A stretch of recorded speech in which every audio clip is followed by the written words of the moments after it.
this is how I structure my days to ensure that I see success for my agency. So welcome back to Project 7 Figures, day number, I want to say 11 it is today. And today I'm going to share with you what my kind of daily, to-do list, what my kind of daily morning routine, what my kind of general consensus is for structuring my days looks like. And obviously, you could argue this actually starts the night before, because before I go to bed, the number one thing that I do is I write down my to-do list. And as a matter of fact, it's not just a to-do list. It's not all these tedious tasks. I write down anywhere from, we'll say, 2 to 7 of the biggest levers that I could pull inside my business for tomorrow that I need to do to ensure we grow the most. For example, let's say that one of the levers is creating a new funnel for the business. And let's say another one, or let's say options. Okay, so that's one option. Another option is creating a new logo. Which one of those two do you think will produce you a higher ROI? Which one of those do you think you will get more for the time you put in?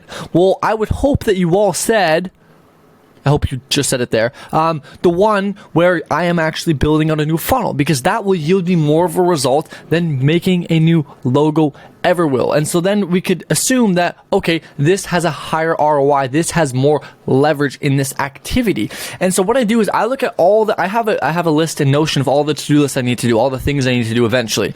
And what I do is I go, okay, what are the most important things that I need to get done ASAP, okay, that will yield me the highest result?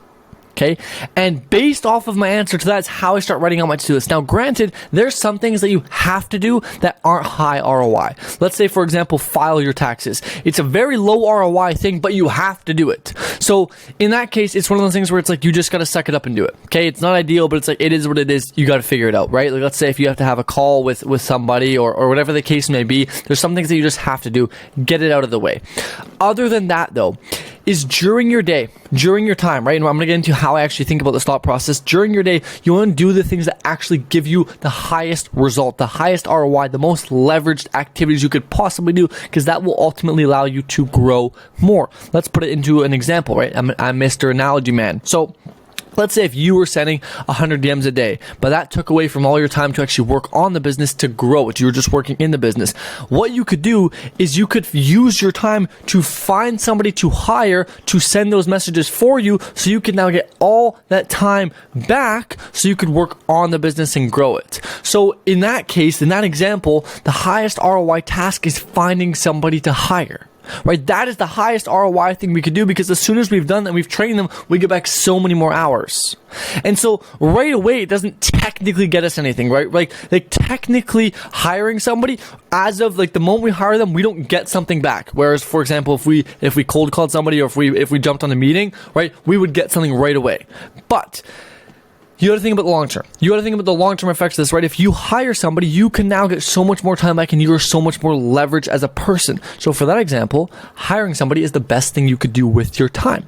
Now, let's get into how I structure my days. Like I said, it all starts the day before, where I sit down right here at this desk and I write down the couple of things that I need to do. Okay, the highest lever things, the highest ROI things that I need to do tomorrow in order to see the most success, in order to grow the most, essentially, right? And I'll write them down. I'll kind of analyze them and go, okay, does this make sense? Are these actually high ROI tasks? Do I need somebody else to do this? Do I need to do this? When do I need these to be done? Yada, yada. That's the kind of concept. That's how I kind of think about these things. Once I've written them down, I go the fuck to bed. Let's just make that clear. But then when I wake up, I don't have to think. I don't have to go, oh, what am I going to do? It's already written down what I need to, because I already planned it out yesterday. Now, granted, I understand that there's going to be things like working out, meetings, etc., and all these things that'll already be on my calendar. I don't put those on my to-do list. I don't have to write down run, meeting, right? It's like those aren't things I need to write down. It's like those are things I'm going to do anyway, right? But it's the things that are actually going to make an impact on your business, and you got to rank them. Those are the things that you should write down. And so that's the thought process I have when actually planning and structuring my days to literally see the most success, right? Like, if the person who's the most leveraged ultimately will see the most success. Now, granted, let's put a little quotations around this.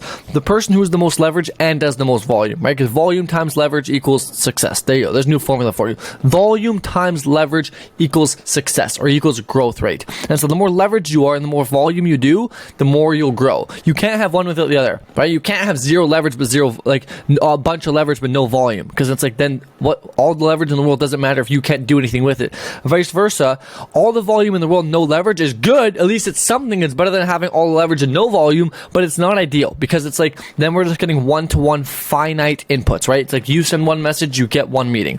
Whereas, for example, if you could hire one person and you could send hundreds of messages, that's a very good return, right? Now I'm getting into the nitty-gritties and all this stuff, but I hope that this is kind of making sense on how you should structure your days and how you should prioritize the things that actually matter, because ultimately we're all given 24 hours in a day, but you can hack that with hiring people. Now, am I telling you to hire someone? Well, maybe. Depends on your business and your current state where you are. Hiring somebody might be the best option for you, but what I'm trying to say is, like, you need to do what is the most leverage for you. You need to do the activity that will give you the most leverage so you can see the most success in the shortest amount of time. So that's what it's all about.